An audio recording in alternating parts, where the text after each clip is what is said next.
सुनी, अगं किती ग बसणार आहे सगळं आता? बोल की काहीतरी. सुमे, आय एम सॉरी ग. अगं काल मी ना माझ्या मैत्रिणीला भेटायला गेले होते आणि ना माझ्या मोबाईलची बॅटरी संपली आणि तिच्याकडे नेमका तो C पॉइंटचा चार्जर नव्हता. मग म्हटलं कुठं शोधणार म्हणून राहूनच गेलं. मला माहिती आहे ग, माझ्यामुळे तुला मुंबईला जाता नाही आलं. I am really sorry. सुनी, आपलं साहेब मुख्यमंत्री झाले का नाही की आपण स्पेशल गाडी करून मुंबईला जायचं, लय मज्जा करायची. पण आता मनाला लावून घेऊ नकोस की तू. अरे बाबा, मला मुंबईला जाता आलं नाही म्हणून मला वाईट वाटलं नाही काय? मग का मन तोंड पाडून बसलीस तू? अरे आज सासूबाईंनी तात्या, हरी तात्या, तुझा जो अपमान केलाय तू मनातनं जाय ना बघ माझ्या. जाऊ दे सुनी, आपल्याला काय ती नवीन आहे का सांग बरं. नग मनाला लावून घेऊ साहेब. आपलं साहेब आमदार होते ती का नाही हीच खुशी आपली आहे. हो अरे कुठे घुसते? मला रागिनताईंची गाडी घ्यायची. रागिनताई वाचवा, मला वाचवा. अहो जितू भाऊ, तुम्ही इथं? होय, अहो जीव द्यायची येळ आली. ही विष घ्यायला पैसे तरी द्या मला रागिनताई. तसलं इथं कारखान्यात काय करू नका बरं का तुम्ही. आव काय झालं काय? माफ करा ताई, मी इथं असं नको होतं यायला, पण माझा नाही इलाज आहे. मला रागिनीताईंची गाठ घ्यायची होती आणि त्यांचा फोन कालपासून बंद आहे. हो, ती माझ्या मोबाईलची बॅटरी संपली होती ना. अहो पण झालं काय जितू भाऊ? बायकोला आजार आहे रागिनताई. तिच्या औषधाला बी पैसे नाही. ती हातात काही काम नाही. तुम्ही होता तेव्हा घराचं भाडं तरी मिळत होतं, आता काहीच नाही. तिचा इलाज कसा करू? वरसनी शाळेत कसं घालू? अहो या असलं चिन्ह जगण्यापेक्षा जीव दिलेला बरा. अगं बाई, हो अशा जीव द्यायच्या गोष्टी करूनही माणसाने अडचणीसने तोंड द्यायचं असतंय. अहो माझं एक काळ तोंड बायकोच्या पुढे घेऊन जायला बी लाज वाटते. कसं लढणार? हात पाय पटून गेल्यात बघ माझं. अहो असं गळपाटून कसं चालायचं सांगा बरं. मग काय करणार साहेब? साहेब? होय साहेब, कॉमर्सची डिग्री घेतली, अकाउंट बी शिकलोय, मोठमोठाली गणित बी सोडवतोय, पण आयुष्याचं गणित काही सुटणं झालंय साहेब. लय हालत बेकार झाली माझी. कामाची लय गरज आहे. घरी बायका पोरं उपाशी मारायल्यात. अहो माझं घर, माझा संसार सगळं उद्ध्वस्त झालं साहेब. आव तुम्ही रडू नका, मिळेल तुम्हाला काम. कधी मिळणार? अहो कामासाठी कंपन्याचं उंबरं गाठून चपला झिजल्या माझ्या, पण कोण काम द्यायला तयार नाही. सगळ्यांनी अनुभव पाहिजे. आता मला सांगा, मला काम करूनच दिलं नाही तर अनुभव कसा येणार? एक मिनिट, काय तमाशा लावला? मला काम पाहिजे. हे बघा, तुम्ही काळजी करू नका, तुम्हाला काम मिळेल. ते अकाउंटिंग येते म्हटलं ना तुम्ही? होय, एकदम सुपरफास्ट येते. तुम्ही एकदा विश्वास ठेवून तर बघा. मग ठीक आहे जाधव साहेब, आपण यासनी काम देऊया. आपण जाहिरात दिली अकाउंटंट पदासाठी आणि 22 अर्ज पण आलेत, त्याचं काय? सुमी मॅडम, तुम्ही उगाच इमोशनल होऊन विचार करू नका. कारखान्याच्या नियमाप्रमाणे ज्यांनी फॉर्म भरलाय त्यांच्यापैकी एक निवडूया. हा जितू भाऊ, या तुम्ही. रागिनी, अगं नियमांपेक्षा माणुसकी महत्वाची. असं कसं? असं कसं? इथं काय समाज कल्याण केंद्र उभारलंय का काय? हे बघ, कारखान्याच्या सभासदांचा विश्वास तोडलेला मला अजिबात चालणार नाही. मामासाहेब, विश्वास तोडायचा काय संबंध? माणूस बघा, त्याची गरज बघा. गरज? एवढी गरज असेल ना तर महाप्रसादाच्या रांगेत जाऊन उभा राहा म्हणा, इथं नाही. आज करू नका साहेब, पाया पडतो तुमच्या, मला काम पाहिजे. हे बाबा, तू पाया पड नाही तर नाक घास. नियम महत्वाचा आणि तो पाळला गेला पाहिजे. ठीक आहे, नियम पाळायचाच असेल तर तो पाळू आम्ही. दादा, तुम्ही एक नोकरीचा अर्ज करा आणि जाधव साहेबांकडे द्या आणि तुम्ही कामाला सुरुवात करा. बाकी तुमचं काम बघून पुढं काय ते ठरवू. हा, लय लय उपकार झाला. पाय पडायची गरज नाही, या तुम्ही. सुमन, तू हे बरोबर करत नाहीयेस. मामासाहेब, जरा माणुसकी शिका. दुसऱ्याचा अपमान केला, त्याला घालून पाडून बोललं म्हणून माणूस काही शाना होत नाही. सुमन, मी मामासाहेब आहे. मग मी या कारखान्याची चेअरमन आहे. मला माझं काम करू द्या. ताईलाच नाव सांगतो तुझं. सुमे, बरं झालं जागा दाखवून दिलीस.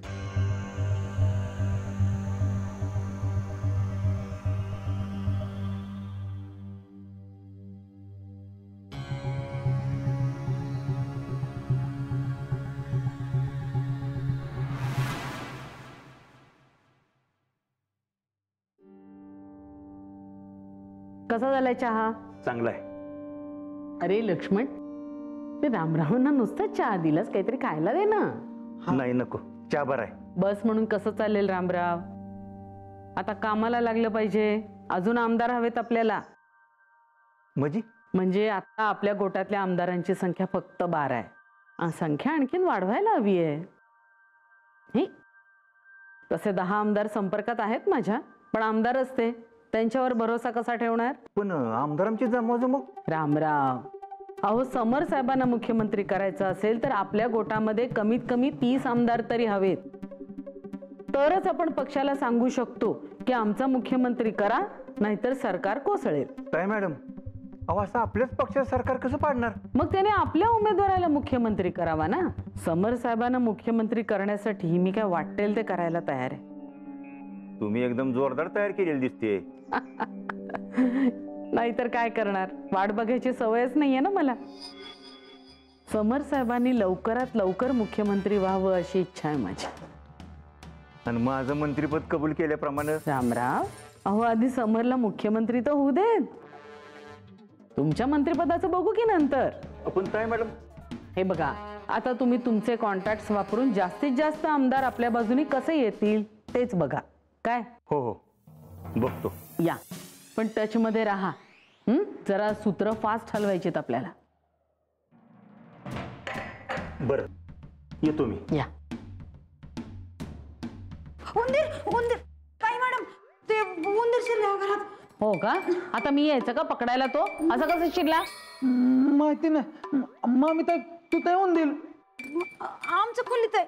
गीता, लक्ष कुठं आहे? असा कसा शिरला उंदीर घरामध्ये? अहो, मामी साहेबांच्या रूम मध्ये इतका पसार आहे का नाही की काही विचारूच नका. सगळीकडे काय ना काहीतरी कोंबून ठेवलंय. मग उंदीर घुसला असेल.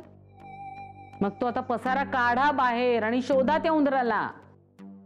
चालतंय. नाही नाही नाही, नका नका, पसारा काढाय नका, पसारा नका. मग काय उंदीर तसाच ठेवायचा आत? नाही लक्ष्मण, गीता मला चहा घेऊन या, जावा. उंदराचं बघू आपण माग ना. जावा. अहो पण मामी काय बोन देईल. चहा घेऊन या म्हणलं ना, जा.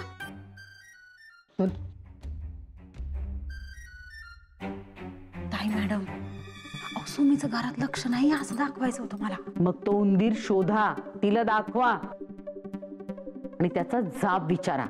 जा, शोधा तो उंदीर. तरीच कपला.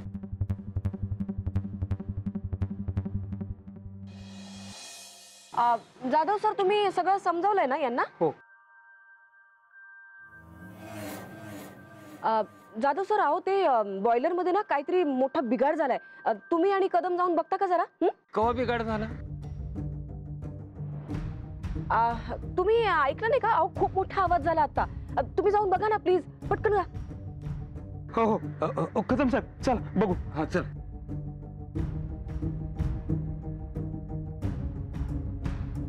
जितू, कारखान्याचं अकाउंट आता तुझ्या हातात आहे. सो मी सांगते तसे घोळ घालायचे. घालशील ना रे बाबा? म्हणजे गद्दारी करायची? मामा आपलेच आहेत. तुला गद्दारी करायला जमणार आहे की नाही तेवढं सांग. राजकारणात गद्दारी करावीच लागते. पाठीत सुरा खूप सवच लागतो. ज्यानं हात दिलाय तो हात तोडावा लागतो. पटकन प्रगती करणार आहेस तू राजकारणात. गुड. मग रामराव, अहो रामराव तुम्ही? ताई मॅडमनी मुख्यमंत्री पदाची जोरात तयारी सुरू केली. म्हणजे काय आपल्या त्याला वेळ नसतो वाट बघायला. हा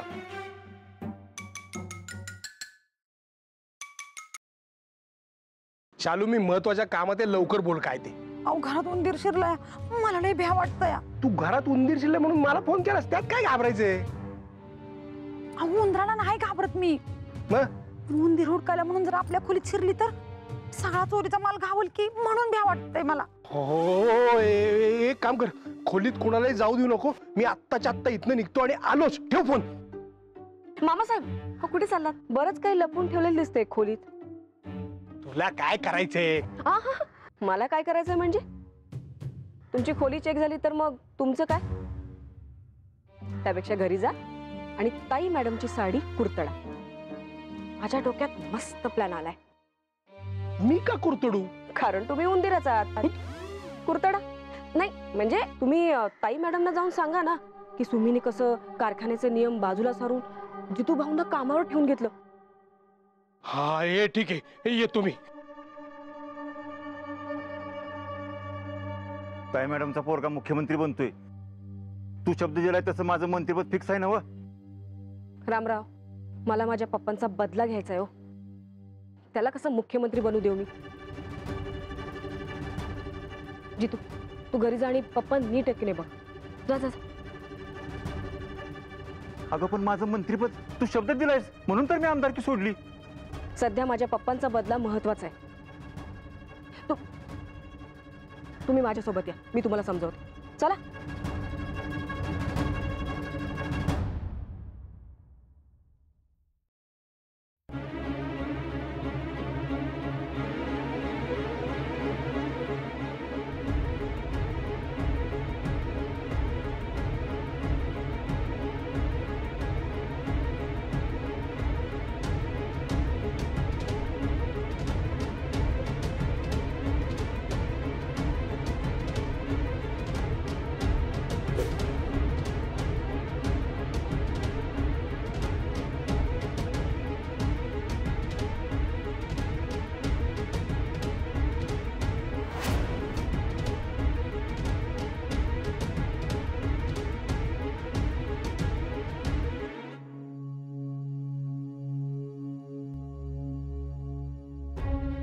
काय साहेब, हात चालायला लागल्यापासून पाय चालायला लागल्यागत फिरताय. किती चक्र मारल्या घरातल्या घरात? बाबा राग म्हणायचा का काय? ते राग बिक तुका गुड न्यूज आहे का? आज आपल्या सक्रिय राजकारणाचा श्री गणेश झालाय. सगळी रागिणी ताईंची कृपा. आज मस्त सेलिब्रेट करणार आहे मी. तुम्ही घेणार ना? व आईला हे म्हाताऱ्याचं काही कळतच नाही मला. डोळ्या बाहेर येतील. एक मिनिट. आता ठीक आहे. हे ठीक नाही. पोलिसांना बोलव जित्या. काय? पोलिसांना बोलव. ते ना तुम्हाला बोलायला लागलं? आता सगळं सांगणार मी पोलिसांना. त्या अनुराधा मंत्री पाटीलला जेल करणार आहे मी. मला माफ करा साहेब, पाया पडतो तुमच्या. माझ्या तोंडातून चुकून काहीतरी गेलं असेल तुमच्याबद्दल तर माफ करा. रागिनी त्यासनी काही सांगू नका तेवढं. मी तुमचा अपमान करायचा म्हणून काही बोललो नव्हतो. चुकून माझ्या तोंडातून गेला असेल. मला माफ करा साहेब. पोलिसांना बोलव. नाही ते रागिनताई सांगतील तेच मी करणार. रागिनताई.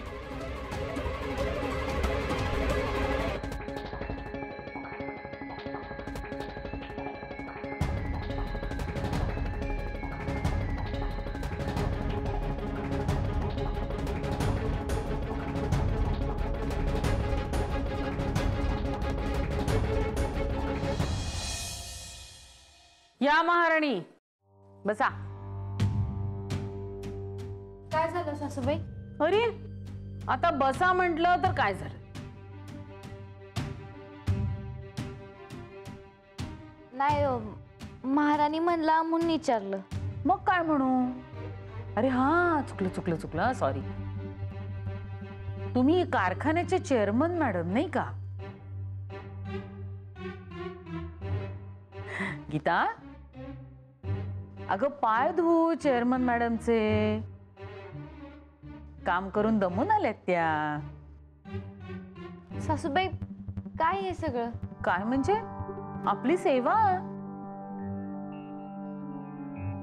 तुम्ही काम करून दमून आलात ना?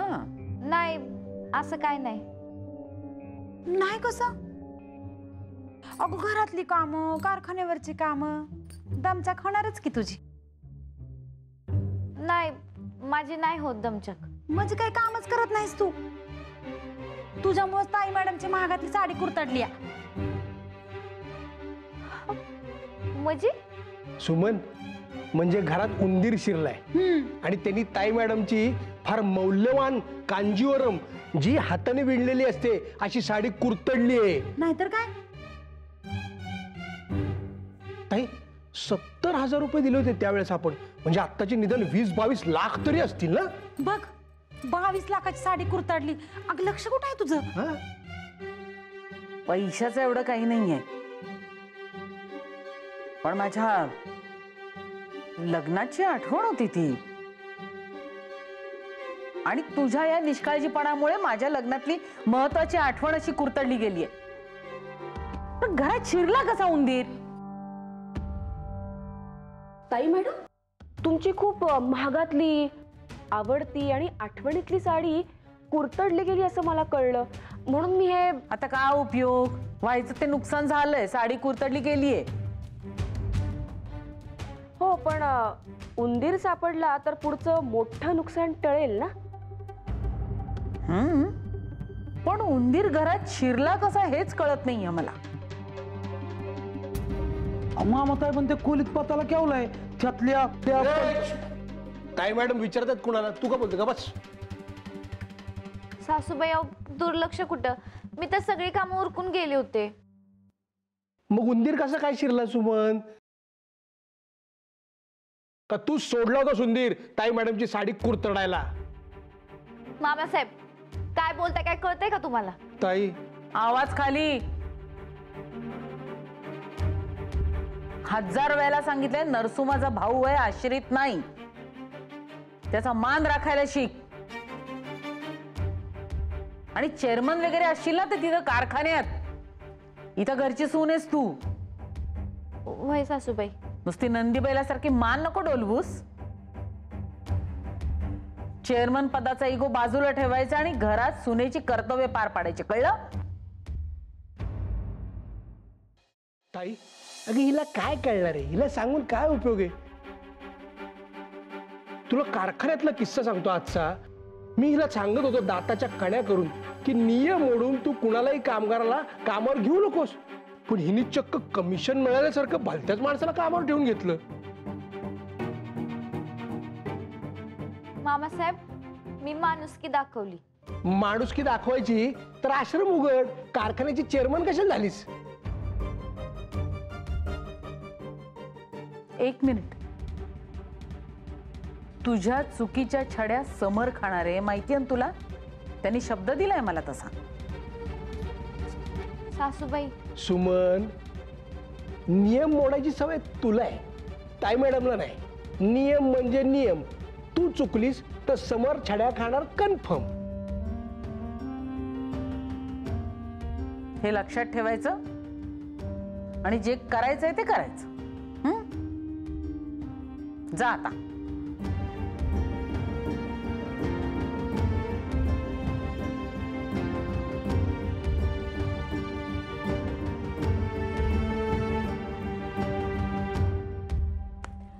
लक्ष्मणराव हे घ्या आणि सापळा व्यवस्थित ठेवा. हा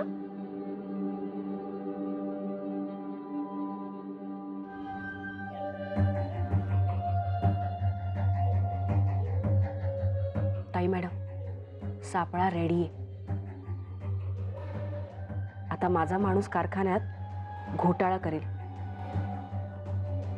आणि त्याचा सगळा आळ सुमीवर येईल. ताई मॅडम, तुम्ही अजिबात काळजी करू नका. सापळा व्यवस्थित ठेवला की उंदीर नक्की फसणार. तुमची काळजी मिटणार.